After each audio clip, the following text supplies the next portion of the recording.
इस कार्यक्रम के पुण्यार्चक हैं श्री महेंद्र कुमार जी, श्रीमती सरोज सिंघई, श्री मनोज कुमार जी, श्रीमती मीतू सिंघई, श्री मयंक कुमार जी, श्रीमती रीता सिंघई, श्री मनीष कुमार जी, श्रीमती ममता सिंघई, अनुदिता, अनिमेश, त्रिशी, पुरूख, नेक, गाथा, सिंघई परिवार। फर्म सिंघई शीतल प्रसाद महेंद्र कुमार जैन, बेगमगंज, मध्य प्रदेश।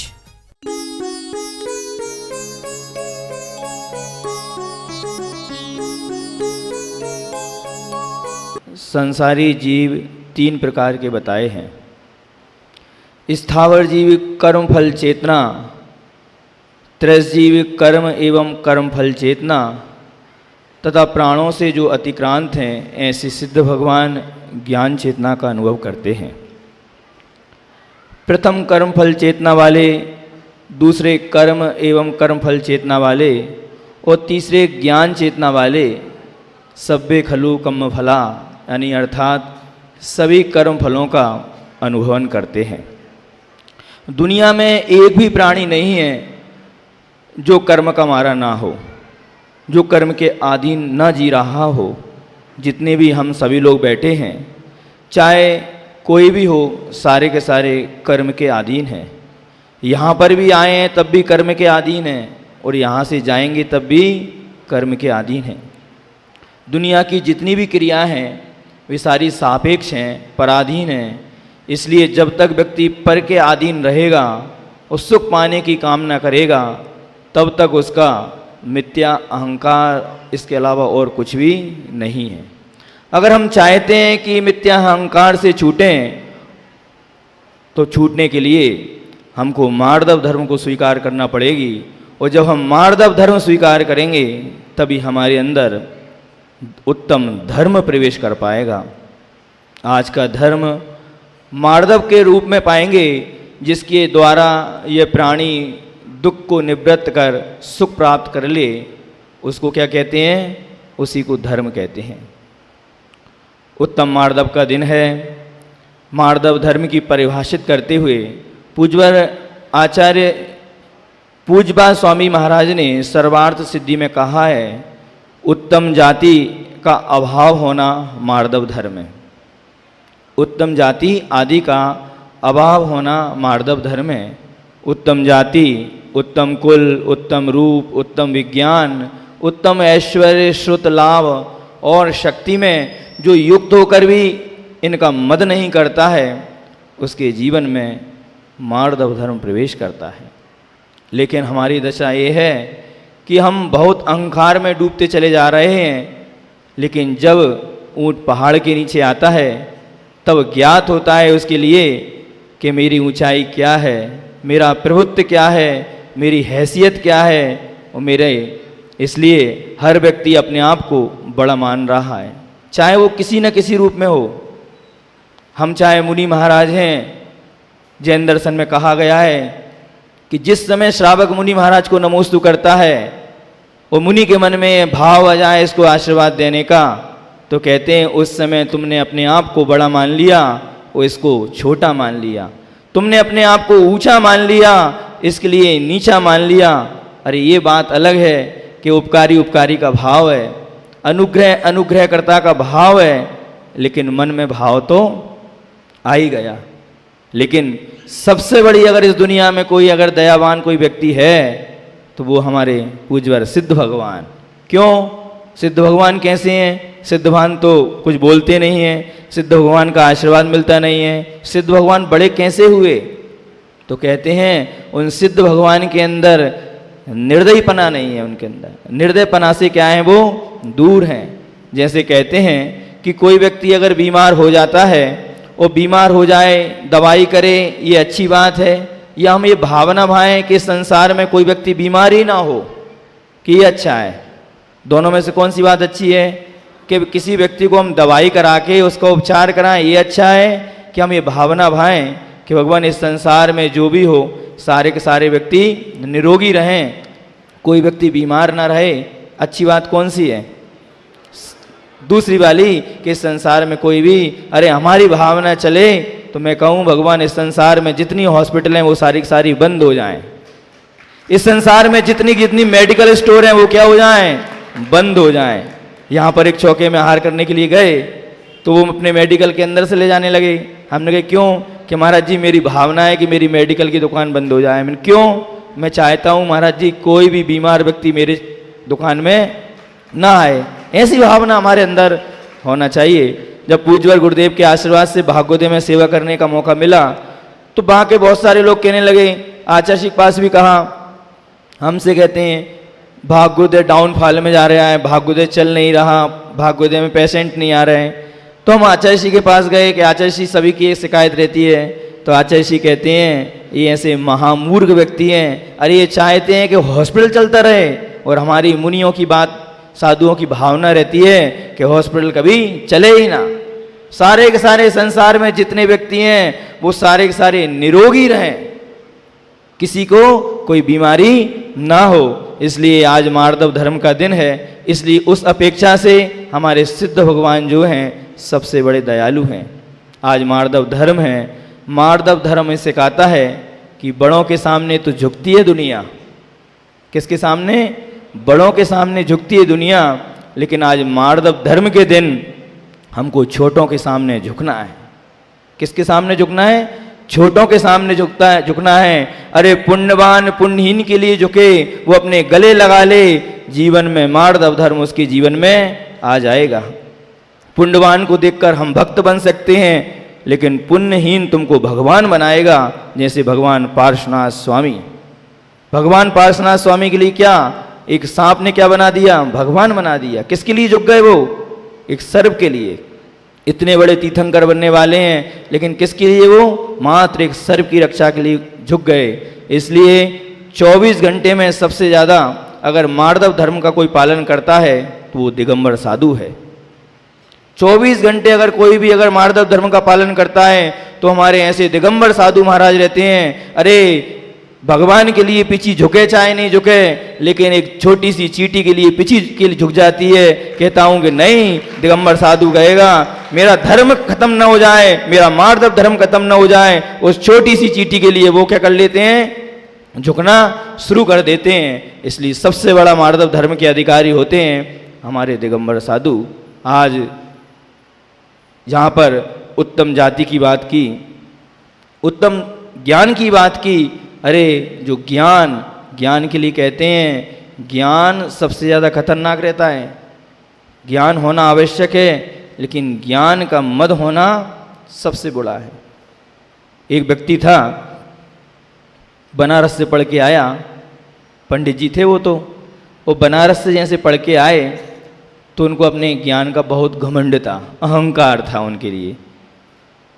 तो उन्होंने नाविक से कहा, पहले तो कोई मोटर गाड़ी ट्रेन वगैरह नहीं रहती थी, तो एक गांव से दूसरे गांव नाव से पार करना पड़ती थी।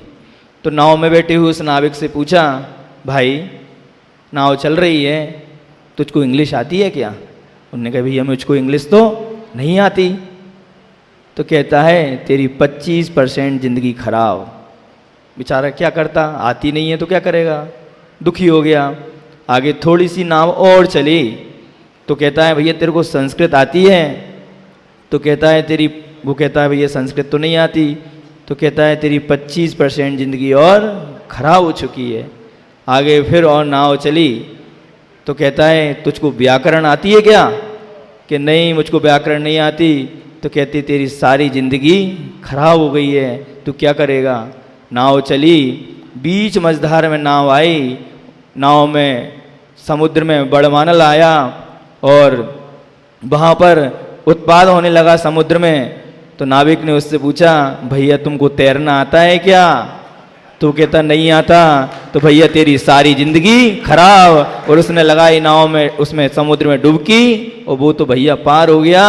वो जो ज्ञानी महाराज थे, ज्ञानी जो पंडित जी थे, उस नाव में क्या हो गए? डूब गए। इसलिए कभी भी ज्ञान का मत नहीं करना, ज्ञान होना है। तुम जब भी किसी बड़ों के सामने जाओ, तुमको सब कुछ आता है, लेकिन उन बड़ों के सामने जाके कह देना मुझको कुछ नहीं आता। आचार्य भगवान पूजवार अपने जब भी कोई भी बड़ा कार्य करते हैं, जब भी कोई भी काम करते हैं, इतने बड़े बड़े आचार्य महाराज ने कार्य किए और आचार्य श्री को उनके गुरु का संयोग कितना मिला? मात्र 3 वर्ष। 3 वर्ष में क्या क्या करेंगे बताओ? उसके बावजूद भी आचार्य श्री क्या कहते हैं? जो भी कृपा है किसकी है? मेरे पूज्य गुरुदेव की है। जिसके अंदर अगर मान कषाय नहीं है उसके अंदर ज्ञान ज्यादा प्रवेश होता है।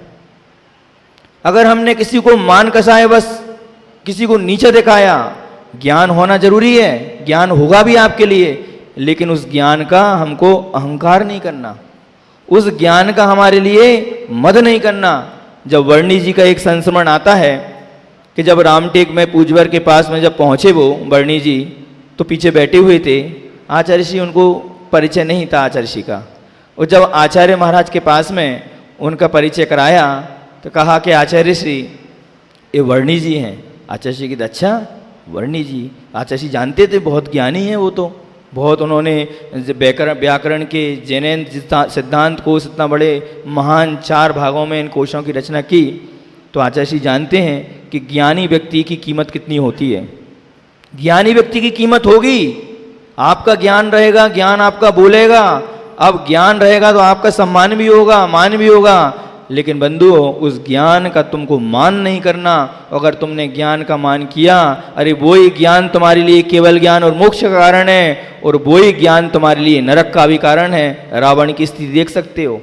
पूजवर पद्म पुराण में कहा है रविशेनाचार्य महाराज ने, अगर रावण अपने ज्ञान का सही उपयोग कर लेता, रावण अगर अपने ज्ञान का मान नहीं करता, तो जिन्होंने जो भक्ति एकाग्रता थी उसकी अच्छे अच्छे दिगंबर साधुओं की भक्ति नहीं होती। अगर वो उस मान के लिए अगर संभाल के रखता और ज्ञान में परिवर्तित कर देता, तो उसी समय वो केवल ज्ञान होके और मोक्ष को प्राप्त हो जाता।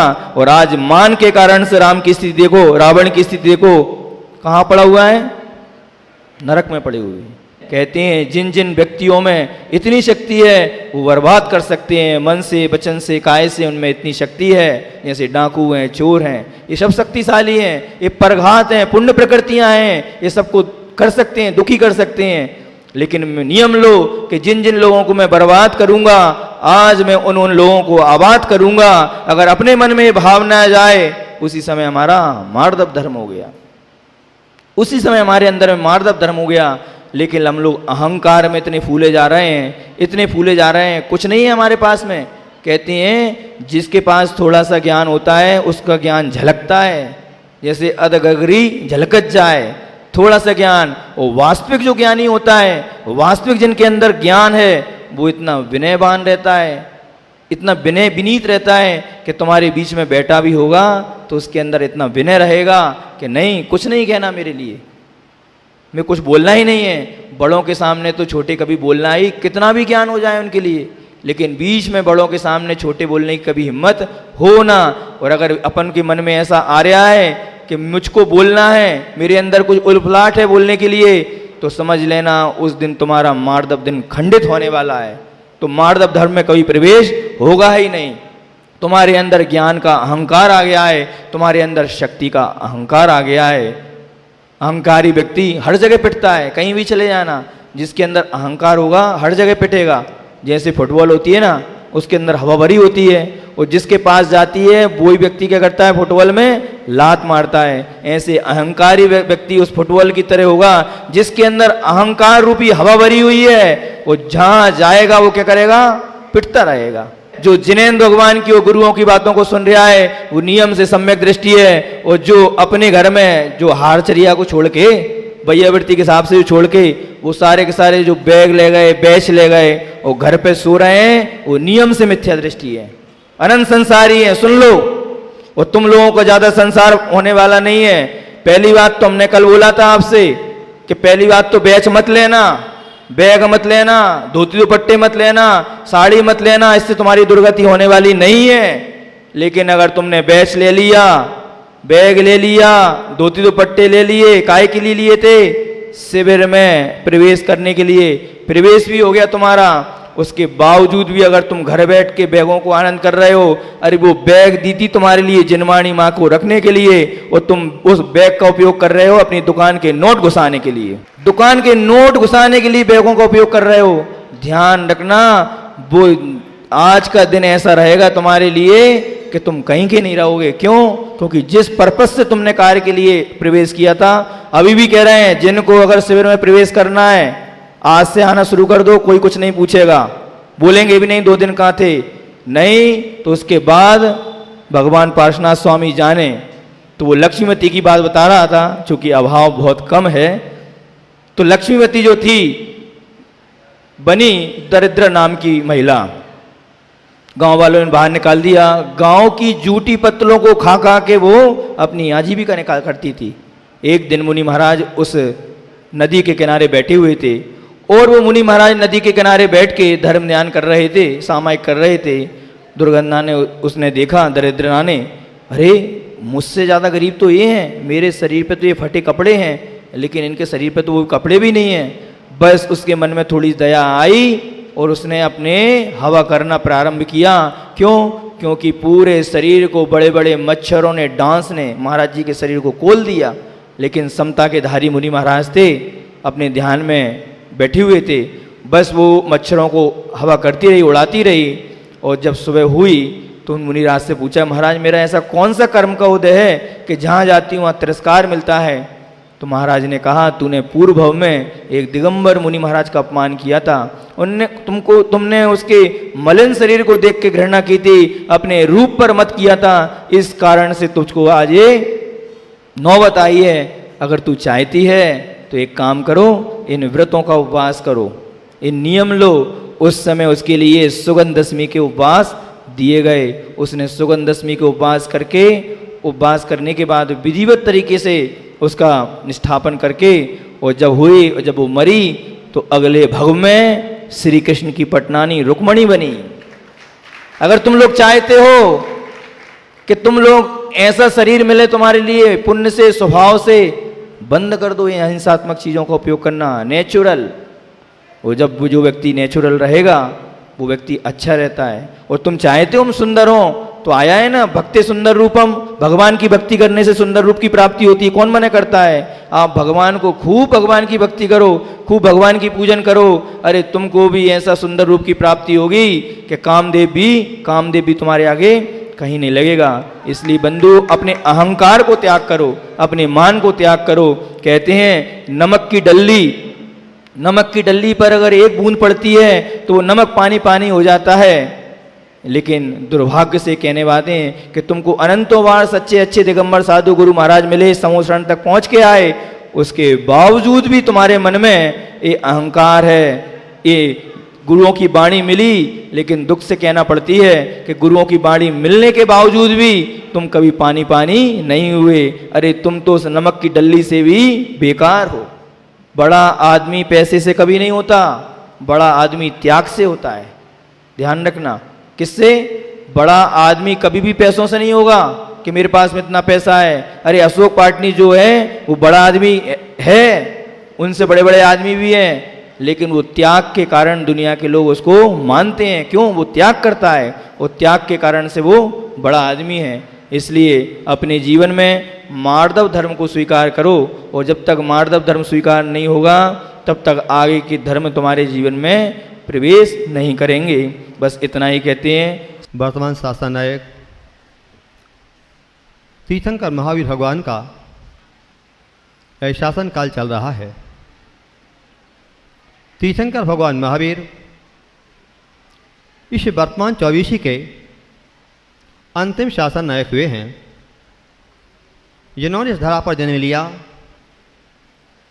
जिनके 5 कल्याणक मनाए गए, गर्भ कल्याणक, जन्म कल्याणक, तप कल्याणक, केवल ज्ञान कल्याणक एवं मोक्ष कल्याणक।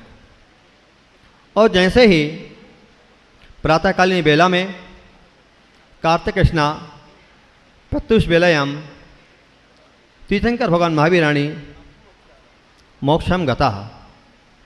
तीर्थंकर भगवान महावीर स्वामी कार्तिक स्ना प्रत्युष बेला में सुबह पाँव फटते ही परम निर्वाण धाम मोक्ष को प्राप्त हुए। सर्व कर्म विपर मोक्षः, प्रभु के दिव्य कर्म, नौकर्म और भावकर्म समाप्त होने के पश्चात जैसे प्रभु को निर्वाण की प्राप्ति हुई और उनके प्रधान शिष्य इंद्रभूति गौतम जिनकी आंखों में आंसू आ गए। इसको देख करके जो दृश्य दर्शक थे, सभासद थे, उन्हें अच्छा नहीं लगा। क्या बात है कि तीर्थंकर भगवान महावीर स्वामी को तो मोक्ष की प्राप्ति हुई है। अद्य दीपोत्सव दिने श्री वर्धमान स्वामीन मोक्षम गतः कार्तिकृष्ण प्रत्युष्वेलयं परम निर्वाण प्राप्ति झाली। ऐसे तीर्थंकर भगवान महावीर स्वामी कार्तिक कृष्ण प्रत्युष बेला में परम मोक्ष को प्राप्त हुए और देवों ने आकर के खुशियाँ मनाई। सारे पावापुर नगर वासियों ने मोक्ष निर्वाण की खुशी में लाड़ू मोदक समर्पित किए। लेकिन दीपक क्यों जलाते हैं, इसका क्या कारण है? हम सभी लोगों ने निर्वाण लाड़ू समर्पित कर दिया, लेकिन दीपक क्यों जलाते हैं? उसका कारण है, आचार्य कहते हैं कि जब तीर्थंकर भगवान महावीर स्वामी को निर्वाण की प्राप्ति हुई, वह तिथि थी कार्तिक कृष्ण अमावस्या की तिथि। सारे जगह में अंधकार छाया हुआ था और अंधकार के किस प्रकार व्यक्त किया जाए कि तीर्थंकर भगवान महावीर स्वामी को आज मोक्ष की प्राप्ति हुई है। और कहते हैं आचार्य महाराज कि संध्या होते होते उनके प्रधान शिष्य गौतम स्वामी जो प्रधान शिष्य गंधर्व परमेष्टि पर विराजमान थे, उनको संध्या होते होते उनको केवल ज्ञान प्राप्ति हो गई। मोक्ष ज्ञान दर्शन वर्णांतराय क्षयाच केवलम, उनके ज्ञानावर्णी कर्म, दर्शनावर्णी कर्म, मोहिनी कर्म और अंतराय चारों कर्म समाप्त होने के पश्चात उनको कैवल्य ज्ञान की प्राप्ति हुई। तो स्वर्गों से देव लोग आए और स्वधर्मेंद्र ने अपने परिकर के साथ वहाँ पर दीप जला करके और उनका केवल ज्ञान कल्याणक मनाया था। ऐसे दीपों की अली, ऐसे वह दीपावली हम सब लोग मनाते हैं और प्रभु को याद करते हैं कि भगवान आज यह परंपरा हमारे पास आई है। हमारे पास तीर्थंकर भगवान महावीर स्वामी की परंपरा जो आई है, तीर्थंकर भगवान महावीर स्वामी ने अहिंसा, सत्य, आचौर्य, ब्रह्मचर्य और अपरिग्रह का उपदेश एक पंचसूत्र प्रदान किए थे। या कि मुनि बनिए जो तीर्थंकर आदिनाथ भगवान ने युग के आदि में उपदेश दिया था प्रजा के कल्याण के लिए कि यसी, मसी, कृषि, विद्या, वाणिज्य और शिल्प, इन षटवें कर्म का उपदेश दिया था, जिसके माध्यम से यदि तुम श्रावक हो तो इन षटकर्मों का पालन करोगे। यदि कृषि होगी तो उसकी रक्षा के लिए तलवार की आवश्यकता पड़ेगी, ऐसी आएगी। और जब कोई व्यापार धंधा करोगे तो वाणिज्य व्यापार होगा तो लेखापाल आप मसी के माध्यम से, स्याही के माध्यम से उसका लेखापाल करेंगे। और जब अधिक मात्रा में वस्तु आएगी तो वस्तु विनिमय किया जाएगा। किसी के पास अनाज है, किसी के पास कपड़ा है, किसी के पास वस्त्र है, किसी के पास सोना चांदी आभूषण है, और जिनके पास जो वस्तु होती है वह वस्तु विनिमय करके और लेन देन को किया करते थे। वाणिज्य, और जिनके पास शिल्प है, आभूषण बनाना है, वस्त्र बनाना है, मकान बनाना है, दुकान बनाना है, फैक्ट्री बनाना है, कारोबार चलाना है, तो शिल्प के माध्यम से कार्य होगा। तो षट कर्मों को उपदेश दिया था। और जब सब कुछ हो जाएगा तो आपके पास वस्तु विनिमय के माध्यम से हर व्यक्ति का कल्याण होगा। वह राजा हो या रंक, वनवासी हो भवनवासी, गृहवासी हो गृह त्यागी हो, सबके जीवन के कल्याण के वास्ते दो उपदेश और आदिनाथ भगवान ने युग के आदि में दिया था। कृषि करो या ऋषि बनो।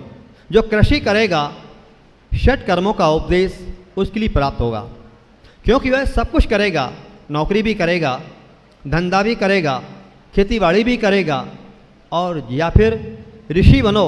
जो ऋषि बनेंगे वह सब प्रकार के आरंभ सारंभ को छोड़ करके विषयासा बसाती तो निरारंभ परिग्रह ज्ञान ध्यान तपो रखता तपस्वी शापशस्ते, कि जिनके जीवन का आरंभ परिग्रह छूट चुका है, कि जो आचार्य परमेष्टि हुआ करते हैं, धबलाकार बीरसन स्वामी कहते हैं वह पंचविधम आचारम चरति चार्यति इति आचार्य शाह चतुर्दश विद्या स्थान पारगः एकादश अंग धरोवा आचार्य धरोवा इति आचार्य सा ज्ञानाचार, दर्शनाचार, चरित्राचार, तपाचार वीर्याचार, इन पंचाचारों का पालन करने वाले आचार्य हुआ करते हैं। शिष्यानुग्रह कुशले आचार्य सदा वंदे, जो शिष्यों का अनुग्रह करते हैं, कुशल करते अपने शिष्यों का संग्रह करते हैं और उनको शिक्षित करते हैं, दीक्षित करते हैं और युगों युगों तक दिगंबरों का जिन शासन जयवंत रहे, इस प्रकार की युक्ति चरितार्थ करते हैं। ऐसे हम सब के आराध परमात्मा मुनिराज आर्य इल्लक छुल्लक को दीक्षा प्रदाता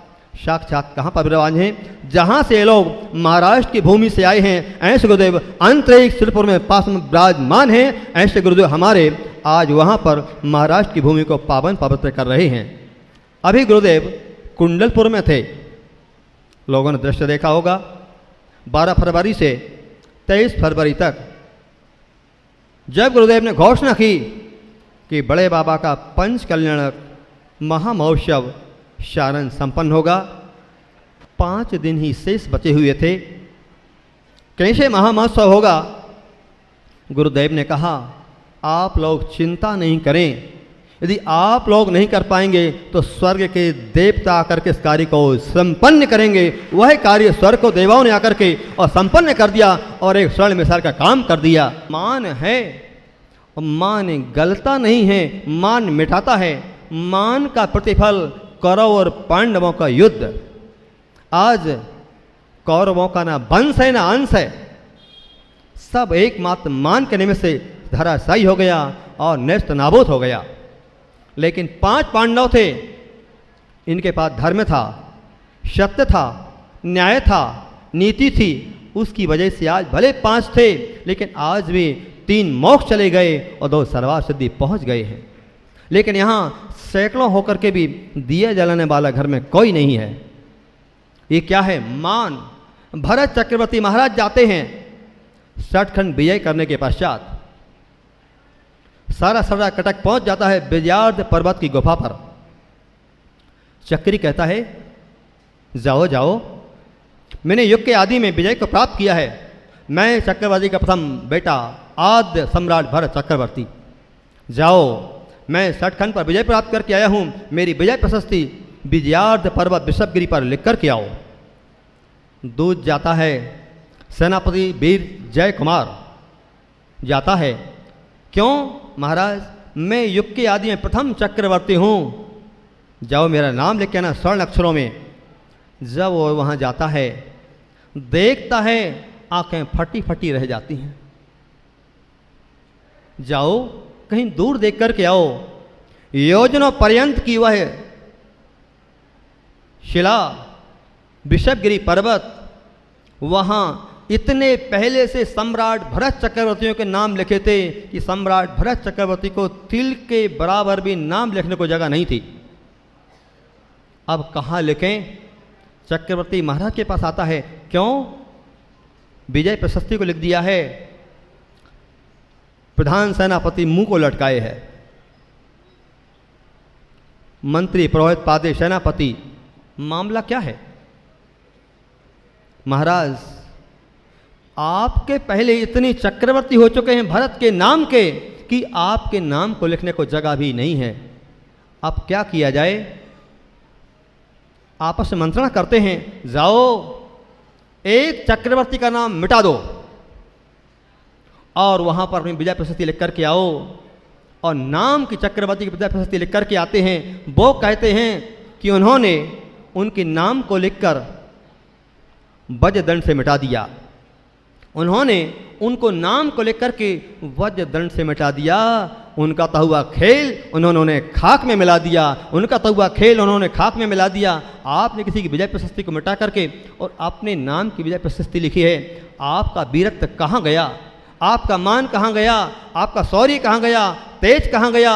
ओज कहाँ गया? और आपका वह प्रभुता संप्रभुता कहाँ गई? हम तो कल्याण की भावना भाते हैं कि भगवान हम भारत देश में रहते हैं। राष्ट्र की एकता, राष्ट्र की अखंडता, राष्ट्र की सार्वभौमिकता और राष्ट्र की संप्रभुता बरकरार रहे। ओम ह्रीम अस्वकम काय सिद्धार्थम शर्वेग निवारणार्थम जिन शासन प्रभाव निमित्तार्थम विश्व कल्याण निमित्तार्थम आचार्य जिन सौष्णोधिका जिन शासन उन्नति करो निष्ठा निमित्तार्थम विश्व कल्याण निमित्तार्थम। यह भावना हम भगवान के मंदिर में भाते हैं कि भगवान सर्वे भवन्तु सुखिना सर्वे सन्तु निरामया सर्वे भद्राणि पश्यन्ति मा कश्चित् दुःखं भवेत् संपूज्यकानां प्रतिपालकानां यतीन्द्र सामान्य तपोधनानां देशस्य राष्ट्रस्य पुरस्य राज्ञ करोतु शांतिं भगवान जनेन्द्र, करोतु शांतिं भगवान जनेन्द्र, करोतु शांतिं भगवान जनेन्द्र। यह कौन भावना भाते हैं? हिंदुस्तान के कोने कोने में, गांव, नगर, शहर, राजधानी, कहीं भी चले जाओ, पर्वराज पुरुषन की बेला में सभी समाज के लोग जैन भगवान के मंदिर के दर्शन करते, अभिषेक करते, पूजन करते, शांतिहारा करते, और जो आगत अनुभवी लोग हैं, श्रावक के लोग हैं, गुरु चरणों में जाकर के चित्त का अनावरण करते, दीप प्रज्वलन करते, गुरु चरणों का प्रक्षाल करते, शास्त्र को भेंट करते, अर्घाबलि करते और अपने भगवान की जय जयकार करते हैं, विधान को करते हैं और मंत्र का जाप करते हैं। मंत्र हमारे जीवन को मंत्रित करता है, मंत्र हमारे जीवन को मंत्रित करता है, सुख में साथ देता है, दुख में साथ देता है, कष्ट में साथ देता है, परेशानी दूर करता है, विपदाओं के भंडार को दूर करता है, वो सुख समृद्धि ऐश्वर्य को लाता है। और विधान हमारे जीवन के संविधान को परिवर्तित करता है। जो आप विधान करेंगे, पंचकरण विधान करेंगे, नवग्रह विधान करेंगे, समोषण विधान करेंगे, रसलक्षण विधान करेंगे, 16 करण विधान करेंगे, यह विधान हमारे जीवन के संविधान को परिवर्तित करता है। इसलिए हम जीवन में पर राज परीक्षण किया है, बेला में यहाँ पर आए हुए हैं और यह कार्य हम सभी लोग किया करते हैं। क्यों करते हैं? करते क्यों? भगवन वंदे तद गुण लब्धये। जिन गुणों को आप प्राप्त हो चुके हैं, उन गुणों की प्राप्ति करने के लिए हम आपके श्री चरणों में आए हैं भगवान। और वह मान का प्रत्येक आपके 5 मिनट और लेंगे अभी अपने, और वह है प्रसंग है श्रवण बेलगौल गोमटेश्वर भगवान बाहुबली, वीर मातन चामुंडराय, माँ कालीला देवी। और वह रात्रि के पिछले पहर में माँ कालीला देवी ने स्वप्न देखा कि उन्हें विशाल काय 57 फुट की गोमटेश्वर भगवान बाहुबली की मूर्ति का हमने दर्शन किया है। सुबह माँ अपने पूजन पाठ दैनिक कार्यों से फारग होकर के आती है और सम्राटों का सम्राट, महान सेनापति अपनी माँ के चरणों का प्रणाम करता है, वंदन करता है। माँ, तेरे चरणों में मेरा वंदन है, तेरे चरणों में मेरा झुका है शीश, और शीश पर है माँ तेरा आशीष। और वह प्रणाम कर कहता है, माँ आज आप कुछ शांत सी नजर आ रही हैं, क्या बात है? कुछ बोली नहीं, कुछ तो बोलो ना माँ, बोलो ना माँ, क्या हो गया? बेटा, आज रात्रि के पिछले पहर में मैंने स्वप्न देखा है कि मैंने उन्नत विशाल काय 57 फीट की गोमटेश्वर भगवान बाहुबली की मूर्ति का दर्शन किया है।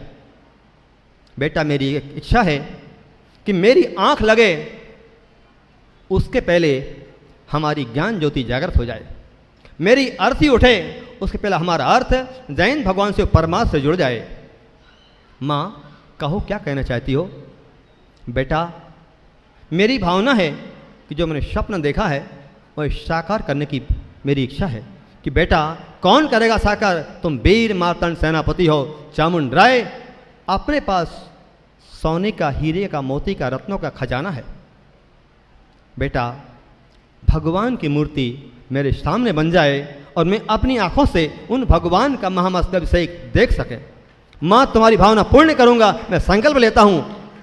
और अपने सेनापति ने अपने सारे सैनिकों को बुलवाया, मंत्रणा की और जंगल में दूर दूर तक दौड़ावा दिया, जाओ देख कर के आओ ऐसी विशाल काय शिला जिसमें कि 57 फुट की गोमटेश्वर भगवान बाहुबली की मूर्ति का निर्माण हो सके। और वह सेनापति जाते हैं मंत्रणा करने के पश्चात, और अपने सैनिक दौड़ जाते हैं। एक शिला, 2 शिलाएं, कई शिलाएं देखी, अब क्या की जाए, कुछ समझ में नहीं आ रहा है।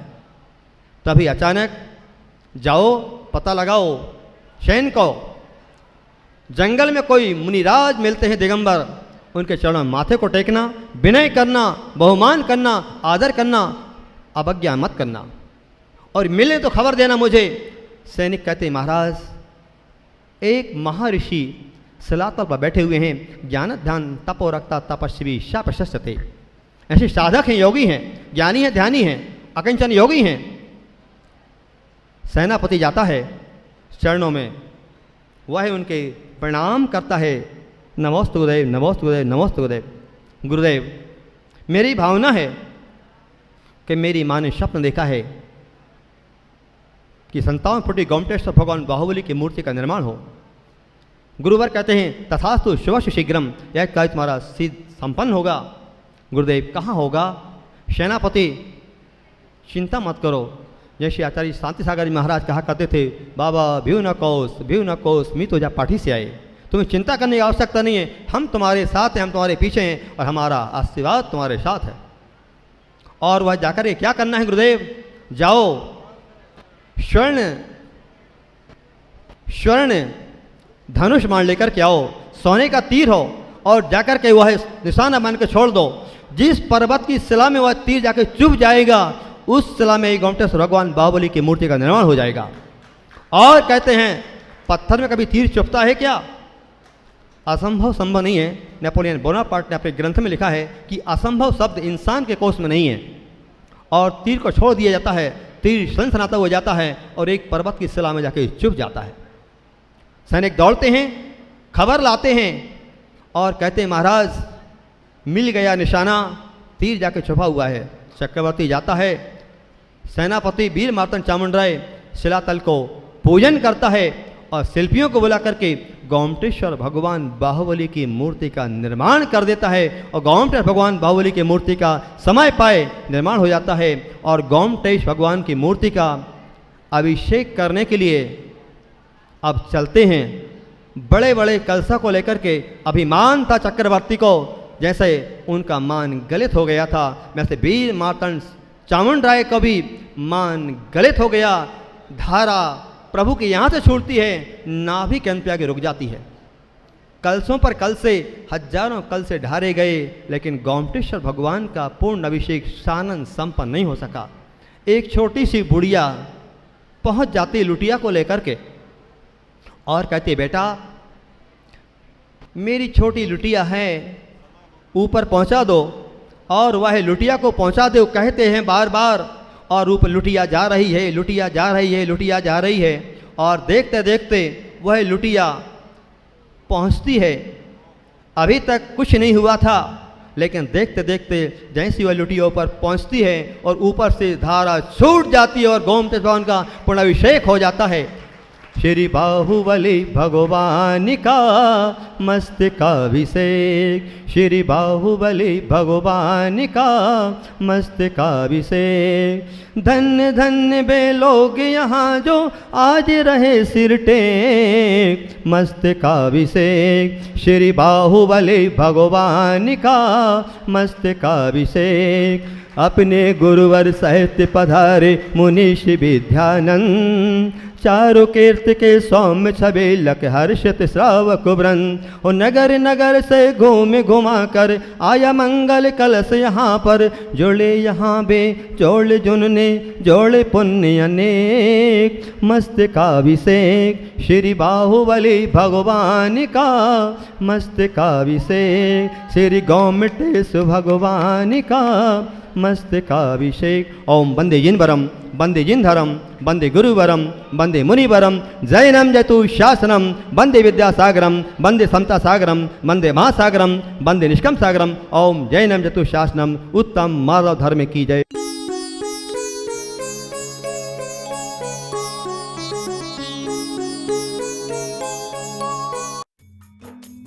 इस कार्यक्रम के पुण्यार्जक थे श्री महेंद्र कुमार जी, श्रीमती सरोज सिंघई, श्री मनोज कुमार जी, श्रीमती मीतू सिंघई, श्री मयंक कुमार जी, श्रीमती रीता सिंघई, श्री मनीष कुमार जी, श्रीमती ममता सिंघई, अनुदिता, अनिमेश, त्रिशी, पुरूख, नेक, गाथा, सिंघई परिवार।